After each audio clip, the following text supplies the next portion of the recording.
Good afternoon, good evening to some of you. Thanks for joining us this morning, or at least this morning out here in the Cascadia region, also known as the Pacific Northwest. We're going to let a few people filter in here, and then we'll get started with our Q&A panel, and I'll introduce our panelists. For those of you that I don't know, I'm Tad Bradley, the principal here at the Kusini collection. We are the North American marketing and sales representatives for First Nature, among other independent owner-operated tour operators around the world, in Africa, Latin America, as well as here in the USA. And today we're going to be discussing the recent spate of misinformation that has been spreading around the media about the Pacific Northwest, particularly about Portland and Seattle. As well as some of the impacts, most recently on touring in the region, thanks to the really serious and sometimes tragic wildfires that were happening here several weeks ago, in particular in the mountains of Oregon. I'm going to start off here and just introduce our panel. And if you do have questions, feel free to enter them into the chat feature at the bottom. After we start off with a couple of our questions that we've planned on, we'll also open it up to other questions from the audience. If you want to turn your camera on and ask a question and turn your audio on, feel free. If you're feeling shy and don't want to turn your camera on, that's okay too. But you can also enter in your questions into the chat if that's how you feel most comfortable. So let me first introduce Dan Moore. Dan is a tourism entrepreneur. He's a professional ecotourism guide, a naturalist, and outdoor educator. He runs Pandion Consulting and Facilitation, which provides tourism development and consulting, guide training, and all the while working to raise the standards, quality, and sustainability of the tourism industry, in particular here in the Cascadia or Pacific Northwest region. Dan was also a past board member of the Washington Tourism Alliance, Washington State's new tourism board, or DMO. Dan lives in Seattle, just up the hill from me here. He's happens to be my neighbor, and he's also an occasional running and biking partner as well. So Kieron Weider is the founding director and head naturalist guide for First Nature Tours, based in Portland. Prior to starting his career in tourism, Kieron studied forest ecology, which is particularly useful given one of our topics today on the wildfires in the Northwest. Prior to First Nature, Kieron honed his craft as a guide throughout the Cascadia region, as well as up in Alaska and even the Galapagos, I think possibly beyond. He is recognized as one of the best guides in the Cascadia region, and he uses his many years as a guide and expert destination knowledge to design truly innovative, immersive, and bespoke itineraries for First Nature guests in the Pacific Northwest, Alaska, and beyond. And then Elena Vizzini is an experienced curator with First Nature Tours. She's often your first contact when you're working with First Nature to design an itinerary. So some of you may have already been in touch with Elena, or you may also know her from her days at Travel Oregon, the tourism board in Oregon, and where she was the destination development and global sales manager. She's a Portland native and has traveled extensively throughout the state, uncovering hidden gems to promote with domestic and international visitors, travel trade, and the media. She has extensive experience working collaboratively with local suppliers and neighboring destinations to develop unique travel products for the Pacific Northwest. So we've got a great panel today. Like I said, I'm Tad Bradley. I'm also in Seattle, so a native of the Seattle region, and live in the city itself.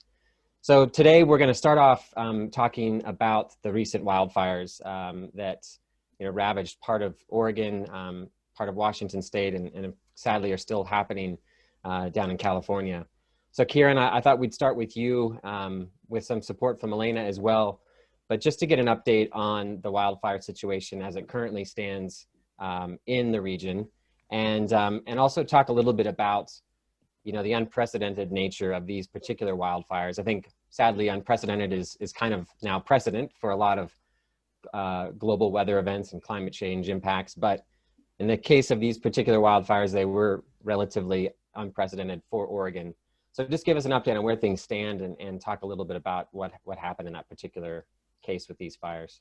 Yeah, well, this year is, like you said, it's unprecedented, at least as far as our recorded history. We've had what you could kind of describe as a perfect storm of a really high pressure system in the middle of the continent, pushing what would normally be westerly winds the opposite direction, and pushing them out towards the ocean instead of the other way around.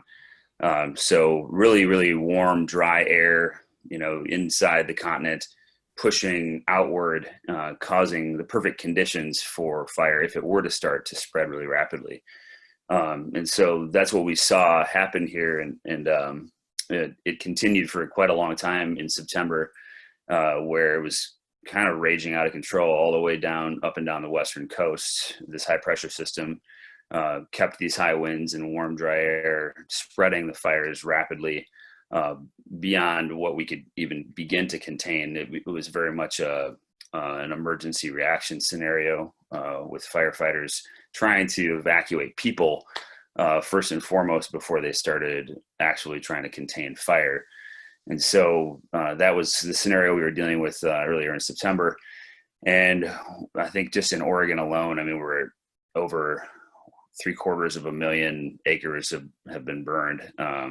And California's got quite a bit more. Washington has about, I think, similar to what Oregon's experienced. And what was unique about this, like I said, was this high pressure system kind of creating the conditions for the fires to spread really rapidly, kind of out of control.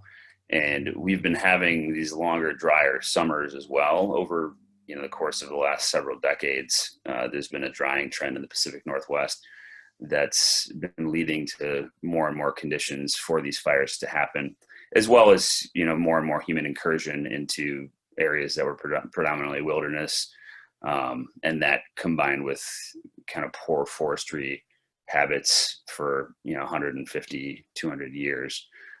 Fire suppression has been kind of the name of the game for a long time.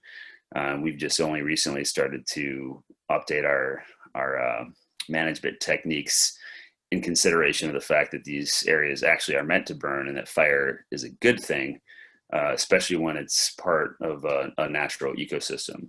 And so, people were like, oh, fire bad, when they moved out in these areas and they stopped it from burning. And then they clear cut massive areas as well that would have been old growth and would maintain moisture levels regionally. And now we're kind of dealing with the repercussions of that mismanagement across the entire continent. Really, there's a lot of those forests that are kind of experiencing the same thing. So now where we're at right now, we're mostly contained. The winds have come back from the west again, so that means that we're getting clean air all up and down the western seaboard for the most part now. Although there is a little bit of smoke way off on the ocean, where we saw some red sunsets last night from the San Francisco area, the fires that are kind of leaking out through the bay and out into the ocean, and then kind of coming up the coastline. But our air quality here in Portland, Oregon, in Seattle, up and down most of the Northwest, has been vastly improved from what it was for a couple weeks there, where we had some of the worst air quality in the world. Literally, some of the worst in the world was right here in the Northwest, where we pride ourselves on having clean air and clean water, above and beyond most places. So yeah, containment is, most of the fires are over 60% contained now in the Northwest. And because the winds have shifted from the east to northeast to coming off the ocean again, which they should be from the west, it's blowing the fire and the smoke back inland, and it's blowing the front line of the fire back towards the area that's already been burned, which is one of the ways that it burns itself out naturally as well. So that's good news on the current situation, and looking positive, at least in Oregon at the moment. And thanks for the ecology background as well on why these were so unprecedented this year, and some of the conditions that led to this particular unprecedented fire situation. As far as the impacts that you guys faced on your touring, I know that you did have several small groups in the region during the period, or at least shortly thereafter, where the fires were burning. Can you talk a little bit about any impacts on those particular tours, and then on some of the feedback that you got from those guests that you had in the region during that time. Yeah, so I'd say the major impact is we had a week-long tour cancel basically 2 days before it was supposed to start, which was difficult, but I guess luckily, you don't say luckily due to COVID very often, but luckily because of the already very terrible scenario we've had in this horrible year of 2020 with COVID, most people's cancellation policies have been updated to become incredibly flexible, or they wouldn't be getting any bookings, and that's ours included. So we were able to get all the deposits back that we had made on behalf of the client, and able to give back the deposit to the client as well. But obviously it was lost revenue in a year where revenue is already very, very small. But we did have some other clients that did travel, and we were just giving day-to-day updates on the smoke and the fire status, pretty much up until the day they got here.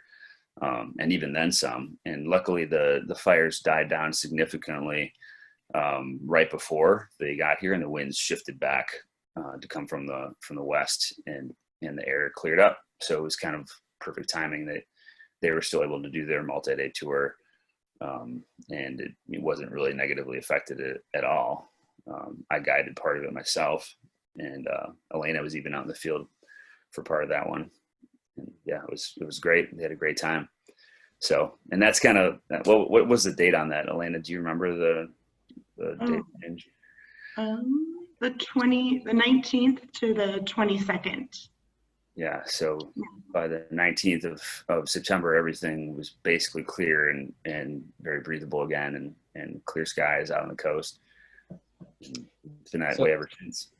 And let's look forward here. I think what's important for those that are in attendance today to take away is some strategies, some forward-thinking strategies, some savvy, advice from the three of you on, how do we take into consideration what could be a future fire season that is more like this, unfortunately, due to the climates and changing weather patterns. So what are some of the ways that you guys would recommend on how to book travel, in other seasons? Maybe you look at spring, maybe you look at early in the summer, or even the winter, which I think a lot of people in the Northwest and in the country, for that matter, and abroad as well, don't often think of the Pacific Northwest as a winter destination, but it absolutely is. But how would you recommend that the travel planners look in the future toward planning travel in the Pacific Northwest? And is there a period now that you would consider, a week or two period where you would avoid just because of this year's experience? Yeah. If I can just jump in real quick, I'd like to share an anecdote from years ago leading a tour in February, and it was a solo traveler from Australia, and speaking about wildfires, they had some raging wildfires at the time, and everywhere I went around the region, and this was in Washington State, introduce people, oh, this is from Australia, and they're like, oh, you have to come back in August and September, it's the best time. And I was like, no, she's here right now, we're enjoying the snow up in the mountains, and her country is currently on fire, and it's beautiful weather here compared to that.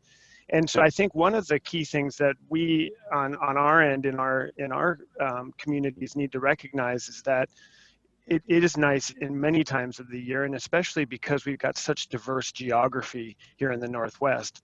So in the springtime, where it might be kind of cool and rainy still on the west side of the Cascades, we can head into the central and eastern sides of both of our states and get incredible sunny, beautiful days in the desert.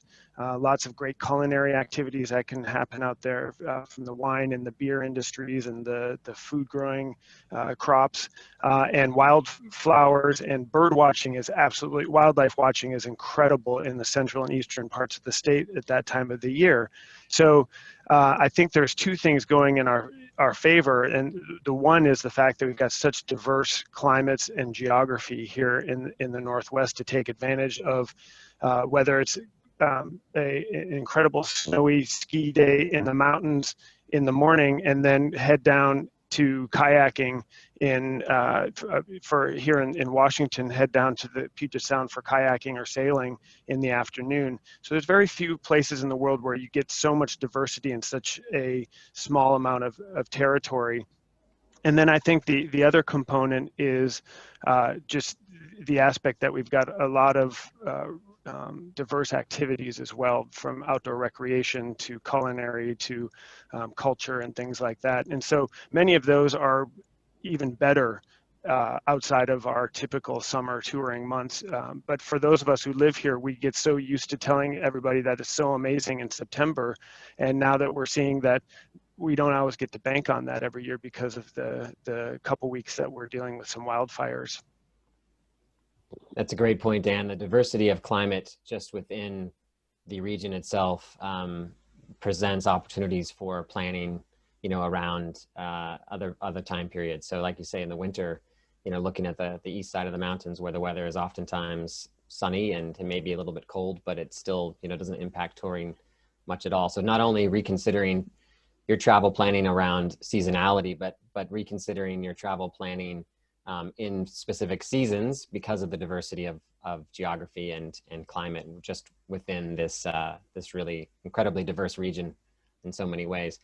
Kieron and Elena, anything further to add on what you guys are anticipating or how you would recommend planning, seasonality wise or climate wise, depending on the month or the time of year?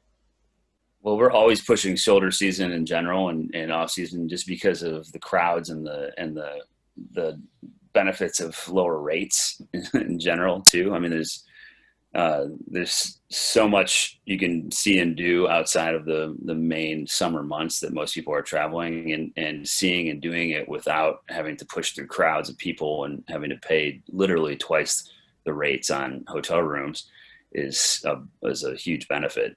So, obviously some people are limited or at least have been in the past by being able to only travel in the summer months, when kids are out of school, et cetera. But hopefully that's changing a little bit with the new world we live in now, with working from home and people having more flexibility with their free time and working from abroad as well. So I would like to say that I'd predict a little bit more of that travel spreading across seasons. Just seeing the numbers that we've been seeing from short-term rentals, and we have a short-term rental here on our property, and it's booked out through December already, with people that are staying for weeks at a time. And I think because there's so many people that are wanting to be working remotely, and actually there's this exodus from big cities, not just because of COVID and getting away from the density of people there, but also because people want to take the opportunity to travel a little bit and to see, the world after they've been shut down and quarantined for months this year. So, that's one of the things that you can do now. And a lot of the appealing things in a lot of the biggest cities aren't even accessible. So a lot of the appeal of living in a big city isn't really there. So we're seeing a lot of people starting to even look at travel already in the off season more than we have in the past. And I'm hoping that trend will continue. And it's definitely like September, there's just a couple weeks really in September that we do really have the highest danger of having wildfires. And typically those wildfires aren't anywhere, at least in Oregon and Washington, very close to the areas that people will be flying in and out of. And a lot of the areas we tour, at least in Oregon, are pretty safe from wildfires in general. Like they're areas that are, not massively, secondary forest and or else they're towards the coast. So it's never really been much of a concern, honestly. In the 15 years I've been doing this, it's never, wildfires have never been a major concern. They kind of happen more in like the high Cascade areas that are, a little bit farther from where we do our activities. And September is a really beautiful month to be everywhere in the country. But yeah, I would definitely encourage people, like Dan was talking about, to explore the opportunities we have recreationally here for all kinds of things, all seasons. Snow here is incredible. And volcano skiing is, some of the best you can get, views alone. Yeah, if any of you received my email yesterday promoting this particular Q&A, you would have seen a link to the itinerary that Elena and Kieron put together, the winter itinerary in Oregon, Cascades to the coast, and it illustrates just the incredible diversity of landscapes, of activities, and of people that one can experience during the winter.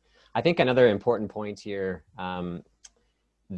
is to really emphasize how critical it is to have a local partner like First Nature for your clients when they're traveling in these times. And that's not only ahead of time to be able to bring the local savvy, the local knowledge to the trip planning, but also should something happen with, let's say, God forbid, fires during a tour, and we have to change up an itinerary, being able to be nimble, to be flexible, to make changes, to think on the fly as to, okay, today we can't go to this part of Central Oregon because of there's a wildfire, or there's something happening. Let's adjust, and we'll go to the Columbia Gorge, or we'll go farther east, or we'll go to the coast. And that's where I think Elena and Kieron, you guys really bring that level of tailor-made ahead of time, but also that nimbleness, that creativity, and that ability to really adjust on the fly as needed while actually on tour. Yeah, I actually wanted to speak a bit to that point as well, because both Kieron and I work really closely with a lot of partners in the destination. We have very personal relationships with a lot of them. So the benefit, and I'll use the example of working with Catherine, who's on the call today, that I was able to be in touch with, the 7 or so vendors that were associated with her itinerary, and be the single point of contact in terms of conditions and what we needed to be aware of for that client traveling, kind of making that decision a day or so before their arrival, if they were even going to come. So, but that's the benefit that I think Catherine really saw in working with us for the first time. And on top of that, I do want to speak a little bit to the off season too. There's this conception that I grew up in Oregon, and sometimes when I introduce myself, I say I'm from Portland, where it's 9 months of rain. But there is a very big difference, as Dan said, about our climates throughout Oregon and Washington. When you get on the east side of the Cascades, there are destinations, for example, Bend, that promote almost 300 days of sun a year. Though they do get snow, it's clear skies for most of the part over there. So I do want to kind of change the view of kind of that lush green, forested, heavily forested idea of what the Pacific Northwest is like, because it really is a microcosm of many different ecosystems.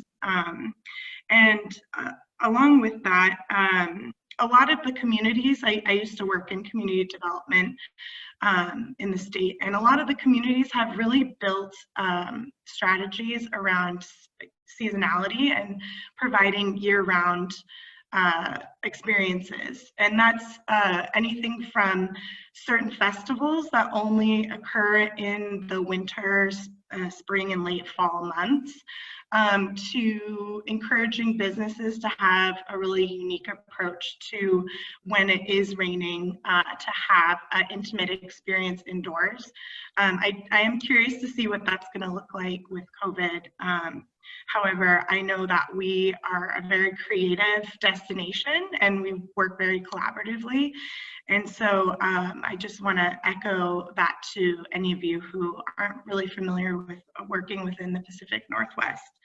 And the last thing I do want to mention is the expertise that Kieron and Dan and I bring is that we know this place like the back of our hand. So if you have an inquiry or about a certain time of year, we can rattle off off the top of our head, more or less, like what is going to be great to see, what's not worth it, blah, blah, blah, like what areas to go to. So, so that is another benefit of working with a local operator that has a more regional focus and can move about outside of cities and be have a more holistic approach about what this destination really is like.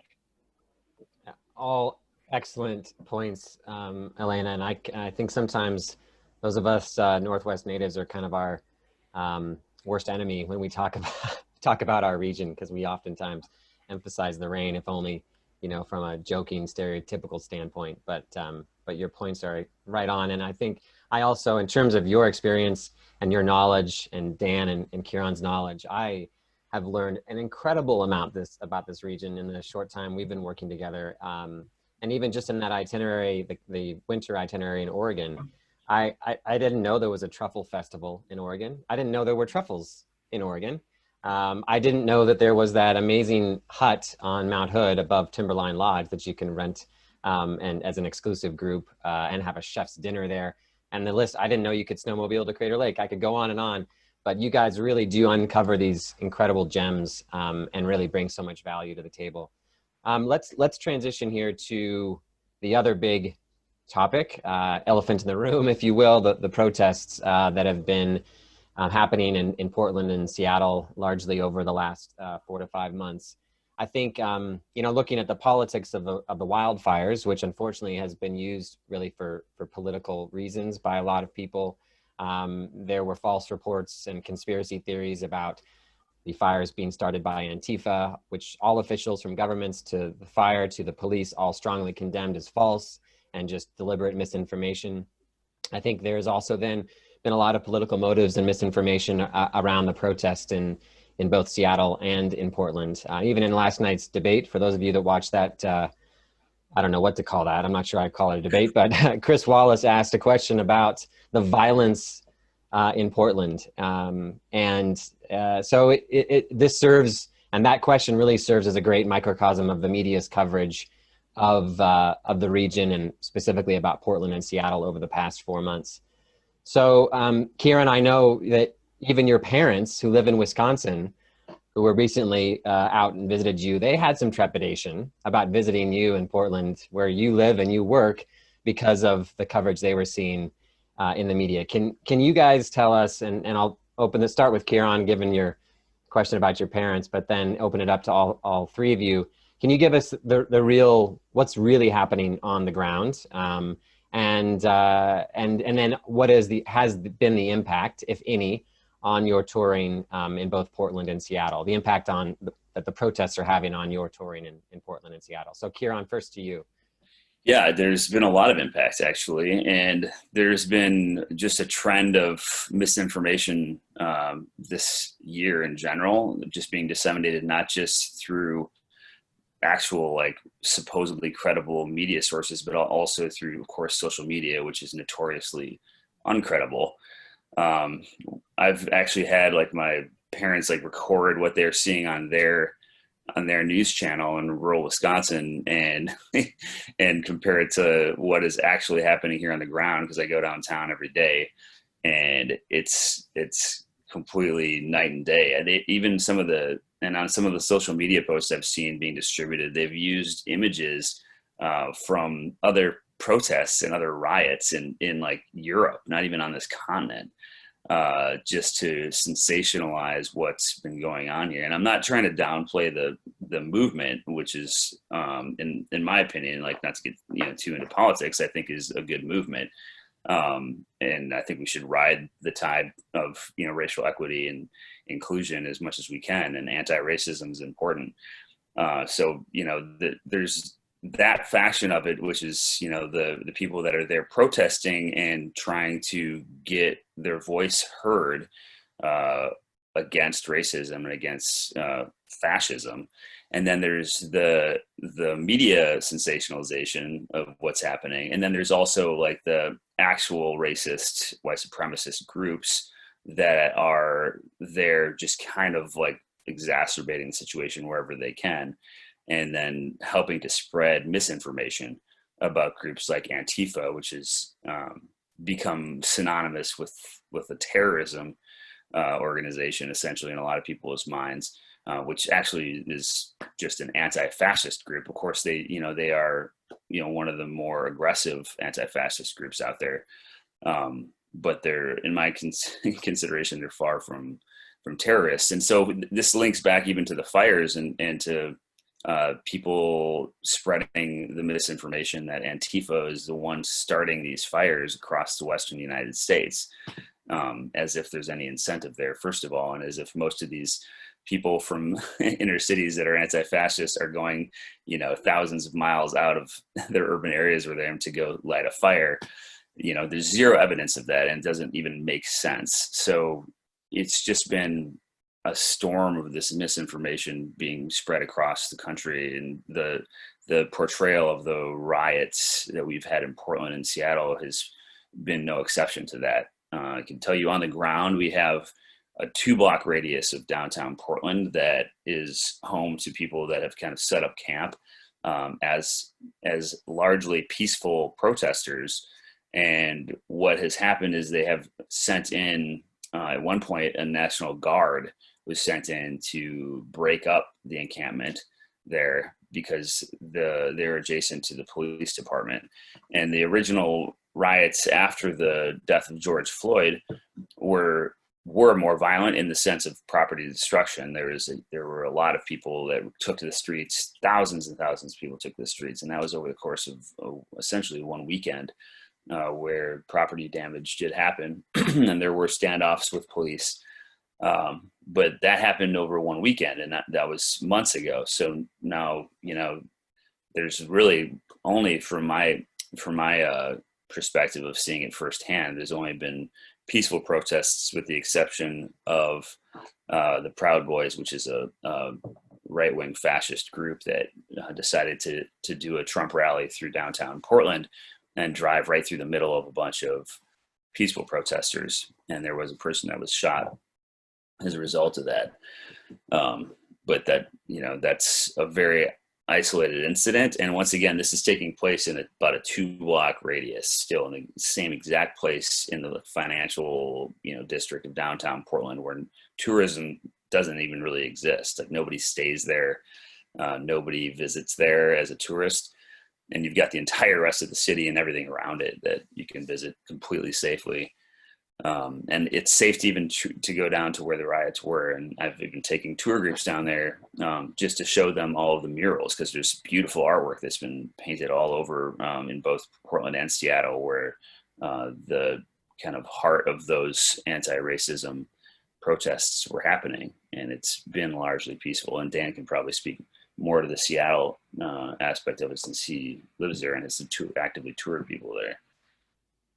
Yeah, Dan, why don't you jump in on the Seattle side? I can speak to just my own experience recently in driving through the Capitol Hill organized protest area, the CHOP, that is now not really in existence, except for some of the murals and some of the street art that is still there, and some small encampments on Cal Anderson Park in Capitol Hill. But I drove through there with my 6-year-old daughter a few Saturdays ago after going shopping at Trader Joe's nearby. And it was like any normal Sunday on Capitol Hill. Lots of people walking around, lots of people outside dining, and it certainly didn't look or feel like, a war zone. But Dan, before I let you jump in on that, just to focus us further on touring, if you could, as you answer the question about Seattle, also just talk a little bit about, with the COVID era's impacts on touring in cities, and the fact that these protests really do, in both cases, impact a 2 to 3 block radius in Seattle and Portland. Just give an example of how you would conduct a tour today in Seattle, in the city itself, or Kieron and Elena, let you talk about Portland as well, and the kind of changes that you might make to do a tour, an urban tour, both given COVID as well as the protests. Yeah, so I'd say that my role on this panel is less specific to a company and more just to promote the motivation to use tourism professionals. And obviously I'm preaching to the choir with the crowd on this call. But I think what we've seen this year, both with COVID, with some of the social unrest as well, even more reason why on-the-ground travel professionals are such an important part of connecting people to a destination. So you've got a couple different angles. One, as Kieron pointed out, we're talking about very, very small sections of both of these cities that are at any one time having any degree of these demonstrations going on. So in Seattle, they've primarily focused in certain areas of downtown Seattle, and then that migrated adjacent neighborhood of Capitol Hill. And again, a lot of what's happening around these protests is a great opportunity from a tourism perspective, because in addition to the national conversation that we're having here in the United States around these issues, I think it shines a light on the bigger picture of what makes the Pacific Northwest such a unique location. As we talked about the diversity of geography and climate, we have a huge diversity of opinion. Everyone assumes that everybody in our region are left-wing activists, and the reality is we have a wide spectrum of thought in our region from all across that political spectrum. And when somebody travels here, that many of those spectrums will be confusing to them, one, because of what they see in the media that is not very accurate, and two, because a lot of those conversations are more complicated. So just like anywhere in the world where a travel guide, a professional guide, is going to help you better understand some of those complexities, help you connect greater to this destination. That's exactly what I'm trying to do when I take people out touring our whole region, but obviously speaking specifically about the city. I think one thing that Kieron and I, we go back as guides working together for over a decade now. And one thing we've always wanted to do is get people off the beaten path and out into neighborhoods where a lot of the real culture and the real stories are happening. And so again, we don't need to stay in these 2-block radius of cities in order to have any tourism. We're already getting people off the beaten path. In Seattle, we've got some incredible urban parks. For example, if you're familiar with the Olmsted family of architects, most of our parks and parkways were designed in some way, shape, or form by that landscape architecture firm. So even just driving around the city, you see this heritage, you see the beauty of the landscape, and you can connect to that. And then, of course, getting outside the city, not very far, you've got great access to outdoor recreation, culinary activities, and culture. The biggest challenge in COVID, as I'm sure you've all been aware, is what's open? What can you do? So another reason and again, I'm preaching to the choir here because I think everybody on this call is already doing this, but another reason to use a professional company that is on the ground, knows what's open, might have an exclusive opportunity that the traveler just getting off the airplane might not have. And so that's been the challenge, as well as, I like challenge, but is knowing what's open and where I can bring people, and keeping the sense of safety and security we're always having to demonstrate as guides and as travel professionals. Well, COVID is just one other layer of that, and it makes it difficult, but we're definitely figuring out places to go and having these experiences that connect the travelers to this location. Yeah, Elena and Kieron, maybe talk a little bit about how you do get, in the same way, get guests off the beaten path, exploring. I know Portland is really well known for its vibrant, unique neighborhoods. And so talk a little bit of finding those hidden gems, those little shops or outdoor restaurants in the COVID era that are so unique to Portland. Yeah, I mean, from a guide perspective, I can definitely talk to that. I mean, we do city tours a lot, actually, and our focus has always been on getting people to places they can't get to by foot as easily, which is, the outlying neighborhoods, which is also what makes the city so unique. It's kind of where the people that have been there the longest and that are kind of like the heart and soul the communities in both Portland and Seattle. That's where they reside. And so the quirky, funky idiosyncrasies that make each little neighborhood interesting are what we're trying to showcase when we tour people around. It's not just like the drag and brag through downtown. Like, look at the, second largest, Chinatown in the country. Look at the tallest building in downtown. That kind of stuff isn't really our cup of tea, and people can find that stuff in their own guidebook. So, it keeps going back to the, having a specialist and having a knowledgeable tourism professional that can take you to those places and on a day-by-day basis knows what's available and what's open and what's new, and can share that with you like a local. So that's, at the core of our brand of what we're doing. And that's why, private touring has always been our main focus. We don't, First Nature has never done like set departure tours and probably never will, as far as like a, hop on, hop off experience. Everything is pretty custom and unique to the client's interests, to our guests. And you have to have a pretty wide breadth of knowledge in order to be able to handle that level of specialization on the fly. People get in the vehicle and we're like, what are you interested in seeing? Are you interested in coffee shops? Are you interested in maker culture? Are you interested in, like the eclectic little boutiques that we have scattered throughout? So there's, so much of that to offer, and like basically zero of that stuff in Portland, and, even in Seattle, very little of it has been, shut down fully by the protest situation that we've been experiencing. COVID, on the other hand, has shut some of that stuff down, but is mostly now opening back up again. I know Elena can probably talk to the fact that we've had some not cancellations.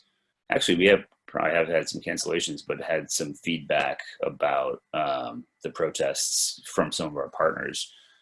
I don't know, you've gotten a few emails about that, right? Yeah, I do want to chat a bit about just talking a bit about what the experience is like in the city. And this has more to do with the seasonality and the COVID perspective.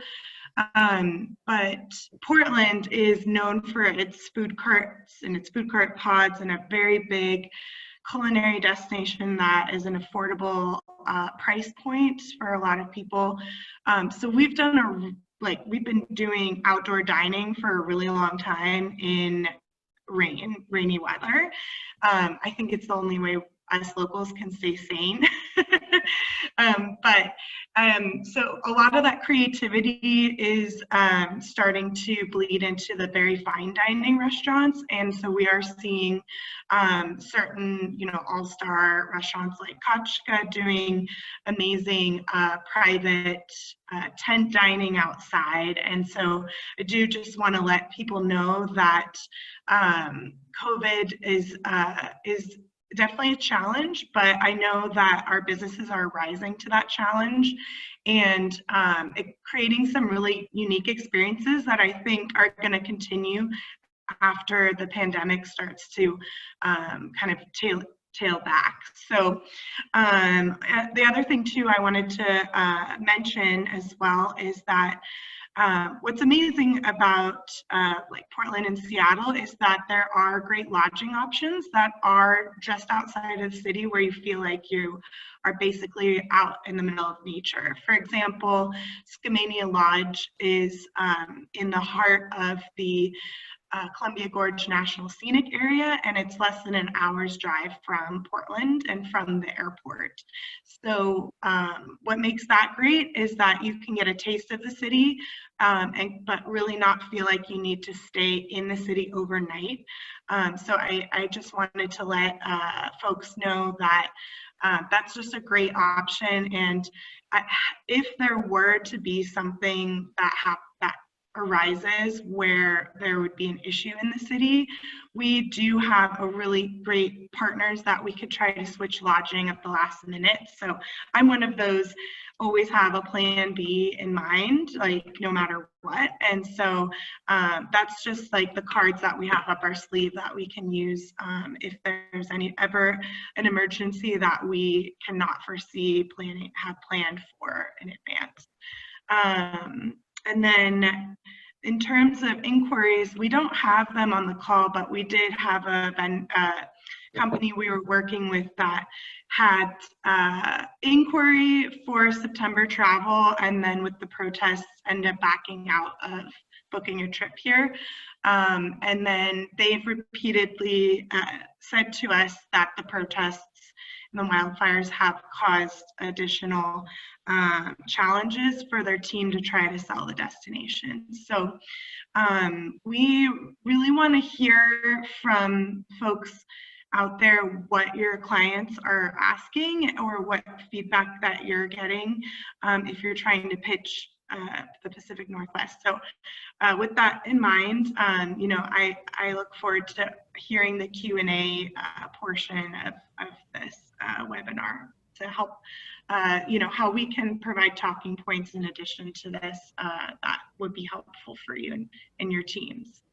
Yeah, thanks, Elena. And I will open it up to anybody now that does have specific questions, whether you want to throw them into the chat or to turn on your audio or your camera if you're feeling brave.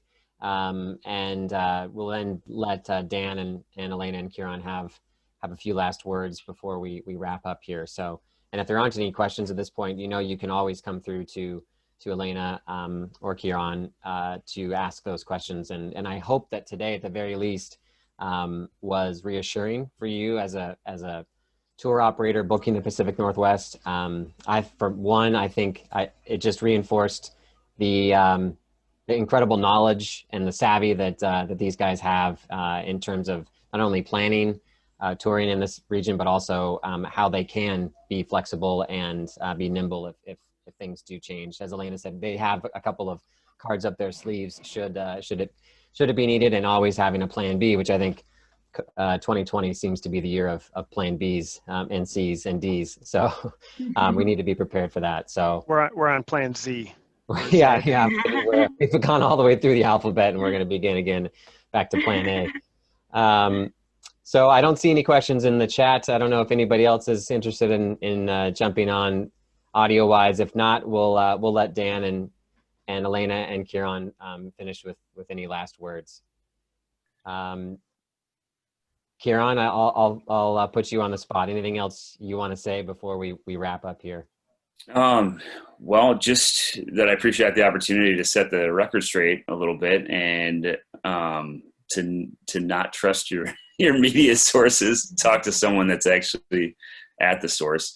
I can't say that enough in this world. Like it's crazy to me to see the things floating around there. And it's probably because it's a politically charged time, and you know it's an election year, so there's just so much misinformation floating around, even on the news, which we would hope we'd be able to trust to vet their facts.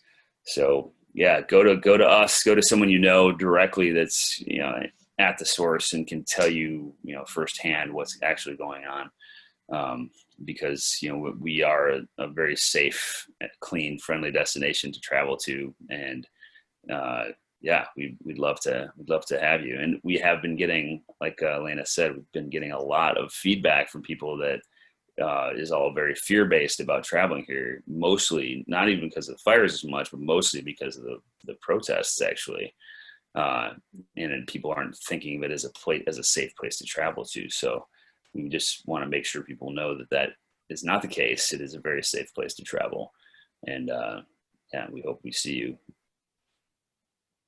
Elena, anything to add? Yeah, Kieron definitely covered a lot of it. And I just wanted to echo too that we're a resource for you. So do reach out to us, and we'll get back to you as soon as, pretty quickly, to address any questions or concerns you may have. And we're always happy to pitch ideas to you that you could send along to your clients if they're looking for a really unique destination within the US.